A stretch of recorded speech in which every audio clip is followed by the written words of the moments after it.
मैं हूं जवेद इकबाल हंजरा और आप देख रहे हैं आज की बात। नाजरीन, आज हम बात करेंगे पाकिस्तान में माफिया का राज किस तरह चलता है। पाकिस्तान चूँकि एक ऐसा खित्ता है कि जहाँ से डे फर्स्ट से, जब से पाकिस्तान वजूद में आया, यहाँ पे जो ताकतवर होता है, जो माफिया होता है, जो स्ट्रांग होता है, उसका ही सिक्का यहाँ पे चलता है। दूसरे तीसरे बंदे का यहाँ पे सिक्का चलना नामुमकिन होता है। कोई अगर लॉयल्टी के साथ, दयानतदारी के साथ, ईमानदारी के साथ इस मुल्क में कोई सर्व करना चाहता है, कोई काम करना चाहता है, तो उसको ये माफिया ये बिल्कुल बर्दाश्त नहीं करता। ये माफिया उसको काम नहीं करने देता। हालिया एक वाक़या पेश आया है डॉक्टर हॉस्पिटल में, जहाँ पे DIG CIA लियाकत मलिक ने रेड किया। उनको कोई कंप्लेंट मसूल हुई थी कि वहाँ पे ओवर बिलिंग की जाती है। उस पे CIA ने जाके रेड किया तो वहाँ पे पुलिस के साथ हाथापाई होगी। वहाँ पे मीडिया आया, मीडिया की कुछ टीमें आईं, मीडिया के साथ भी हाथापाई हुई।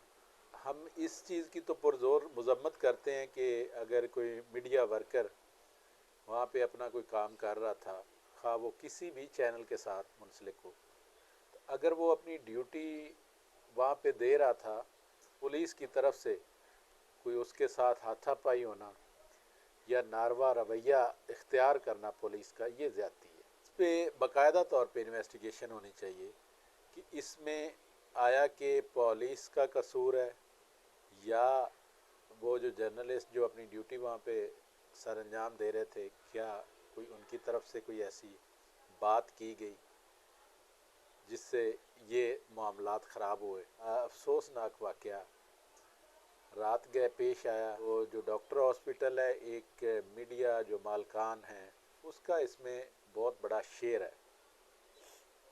तो जब किसी कंप्लेंट पे उसके ऊपर हाथ डाला गया तो ये शायद उनसे बर्दाश्त नहीं हो सका। और जो CM हमारे मोहसिन नकवी साहब हैं, ये मासूम भी उनके शेयर होल्डर तो हैं सारे कामों में, ये इनकी शराकत दारी है मुख्तलिफ कारोबार में। इस माफिया पे CIA हाथ डालना चाहती थी, DIG लियाकत मलिक जिसकी क्रेडिबिलिटी को पूरा पाकिस्तान जानता है। लेकिन ये मुल्क चूँकि एक माफिया का मुल्क है, यहाँ पे माफिया जितना स्ट्रांग होगा आपको वो सही काम नहीं करने देगा। आपके ख़िलाफ़ ऐसी ऐसी साजिशें बुनी जाएंगी, आपको रास्ते से हटाया जाएगा। यहाँ तो ये हो जाता है कि अगर कोई सीधा काम करने वाला बंदा होता है तो उसको तो वैसे उसकी ज़िंदगी से भी हटा दिया जाता है।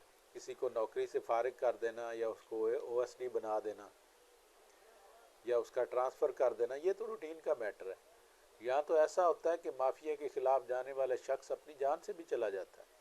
तो लियाकत मलिक को रात गए इस वाक़या की ये सज़ा मिली कि उनको फिलफौर मोहसिन नकवी साहब की तरफ से OSD बना दिया गया। हालांकि OSD बनाने से पहले कम अज़ कम पूरी तहकीकात तो होनी चाहिए, पूरी इन्वेस्टिगेशन होनी चाहिए कि कसूरवार कौन है। इसकी प्रॉपर इंक्वायरी बैठनी चाहिए थी। JIT बन जाती, कोई इंक्वायरी कमीशन बन जाता, तो इसकी पूरी इंक्वायरी करके उसके बाद एक क्रेडिबल इंसान को OSD बनाने से पहले ये चीज़ों की तहकीकात तो लाजमी होनी चाहिए थी। क्योंकि पाकिस्तान में जो बंदा भी माफिया के ख़िलाफ़ गया है, जो बंदा चाहता है कि मैं या दयानतदारी से काम करूं या ये मैं गलत काम देख रहा हूं तो मैं इसको रोकूं, लेकिन वो रोक नहीं पाता क्योंकि यहाँ पे माफिया बड़ा स्ट्रांग है। यहाँ पे ताकतवर का ज़ोर चलता है, ताकतवर दूसरों को अपनी रियाया समझता है, उसके सामने कोई अहमियत नहीं होती किसी कानून की। हर तरह की वो वायलेशन करता है और फिर भी उसको कोई नहीं पूछ सकता। मोहसिन नकवी साहब ने लियाकत मलिक साहब को OSD बना दिया और फौरी तौर पे उसने नोटिस लिया। मेरा ख्याल कि जो ही खबर ब्रेक हुई होगी चैनल पे तो फौरी सबसे पहला काम ही ये किया गया कि लियाकत मलिक को ओएसडी बना दिया गया। तहकीकात भी नहीं की गई, इन्वेस्टिगेशन भी नहीं की गई, हालांकि ये सारा कुछ करना बनता था। तो इसके बरक्स हाई कोर्ट आर्डर देती है कि चौधरी परवेज़ इलाही को बाहिफाजत तौर पे उनके घर जाके छोड़ा जाए, तो वहाँ से वो रास्ते से ही उसको गायब कर लिया जाता है। तो उस पर तो कोई एक्शन नहीं होता, उस पर तो कोई ओएसडी नहीं बनता, उस पर तो कुछ भी नहीं होता, उस पर तो सीएम नोटिस नहीं लेता, उस पर तो पीएम नोटिस नहीं लेता। जो माफिया के सामने खड़ा होगा वो कुचला जाएगा, जो माफिया के साथ हाथ मिला के चलेगा, जो माफिया के साथ लूट मार करने में उसका हिस्सादार बनेगा, उसके साथ माफिया चलता है हमेशा, उसके गुण भी गाता है, उसका ख्याल भी रखता है।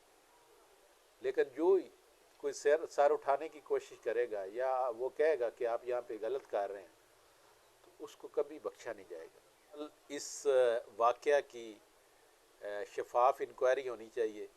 ये नहीं है कि एक क्रेडिबल इंसान, पुलिस का एक बेहतरीन ऑफिसर जिसको पूरा पाकिस्तान उसकी क्रेडिबिलिटी को जानता है, मानता है, उसको ऐसे ही ओएसडी बना दिया जाए। तो उसकी पूरी एक इन्वेस्टिगेशन होनी चाहिए, तहकीकात होनी चाहिए कि उसमें कसूरवार कौन है। पुलिस कसूरवार है, डीआई साहब कसूरवार है, हॉस्पिटल का अमला कसूरवार है, या जर्नलिस्ट जो वहाँ पे ड्यूटीज़ अपनी दे रहे थे वो ज़िम्मेदार है। तो इसकी पूरी एक इन्वेस्टिगेशन होनी चाहिए, उसके बाद कोई डिसीजन लेना चाहिए था, ज़्यादा बेहतर था। मैंने किसी और प्रोग्राम के साथ आपकी खिदमत में हाज़िर होंगे, तब तक मुझे नहीं इजाज़त।